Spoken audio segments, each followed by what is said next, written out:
ಸಾಹಿಲ್ ಧನೇಶ್ರ 23 ವರ್ಷದ ಹುಡುಗ final semester ಓದ್ತಾ ಇರ್ತಾನೆ.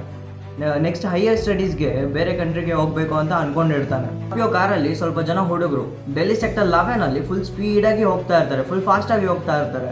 ವಿಡಿಯೋಸ್ ಫುಲ್ ವೈರಲ್ ಆಗುತ್ತೆ, ಸಿನಿಮ್ಯಾಟಿಕ್ ವೇ ಅಲ್ಲಿ ಬರುತ್ತೆ ವಿಡಿಯೋಸು ಅಂತ ಅಂದ್ಬಿಟ್ಟು ಫುಲ್ ಸ್ಪೀಡಾಗಿ ಹೋಗ್ತಾ ಇರ್ತಾರೆ ಹೈವೇದಲ್ಲಿ. ಸಡನ್ ಆಗಿ ಒಂದು ಬಸ್ ಅಡ್ಡ ಬರುತ್ತೆ, ಅದನ್ನು ಓವರ್ಟೇಕ್ ಮಾಡಿಕೊಂಡು ಸಾಹಿಲ್ ಧನೇಶ್ರ ಸಡನ್ ಆಗಿ ಅಡ್ಡ ಬರ್ತಾನೆ. ಆಗ ಆ ಸ್ಪೀಡಲ್ಲಿ ಬರೋ ಕಾರ್ ಬುದ್ಧಿದ ಹೇಟಿಗೆ ಫುಲ್ 20-30 ಫೀಟ್ಸ್ ಹೈಟಲ್ಲಿ ಹೋಗಿ ಕೆಳಗಡೆ ಬೀಳ್ತಾನೆ. ಸ್ಪಾಟಲ್ಲಿ ಡೆತ್ ಆಗುತ್ತೆ ಸಾಹಿಲ್ ಧನೇಶ್ರದು. ಸಾಹಿಲ್ ಅವ್ರ ಅಮ್ಮ, ನನ್ನ ಮಗನಿಗೆ ನ್ಯಾಯ ಸಿಗುತ್ತಾ, ಯಾರು ಗೊತ್ತಿದ್ದಾರೋ ಜುವೆನೈಲ್ ಜಸ್ಟಿಸ್ ಬೋರ್ಡ್ ಹತ್ರ ಕರ್ಕೊಂಡು ಹೋದ್ರೆ ಲೆಟರ್ ಬರ್ಸ್ಕೊಂಡು ಬೋರ್ಡ್ ಎಕ್ಸಾಮ್ ಅಂತ ಇಂಟರ್ಮ್ ಬೇಲಲ್ಲಿ ಆಚೆ ಬಂದಿದ್ದಾರೆ.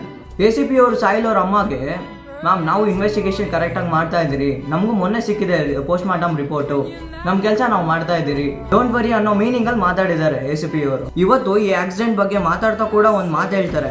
ಯಾವ ಹುಡುಗ ಈ ಆಕ್ಸಿಡೆಂಟ್ ಮಾಡಿದಾನೋ ಅವನ ಹೆಸರಲ್ಲಿ 13 ಟ್ರಾಫಿಕ್ ಚಾಲನ್ಸ್ ಹೆಂಗಿದಾವೆ, ಕಾರ್ ಸ್ಪೀಡ್ ಮೇಲೆ ಚಾಲನ್ಸ್ ಇದೆ, ಲೈಸೆನ್ಸ್ ಇಲ್ದಿರೋ ಹುಡುಗ ರೋಡ್ ಮೇಲೆ ಕಾರ್ ತಂದು ಫುಲ್ ಸ್ಪೀಡಾಗಿ ಜನಗಳ ಪ್ರಾಣಗಳು ತೆಗಿತಾ ಇದ್ದಾನೆ. ಇದನ್ನೆಲ್ಲ ನೋಡಿ ಸುಮ್ಮನೆ ಇರಬೇಕಾ?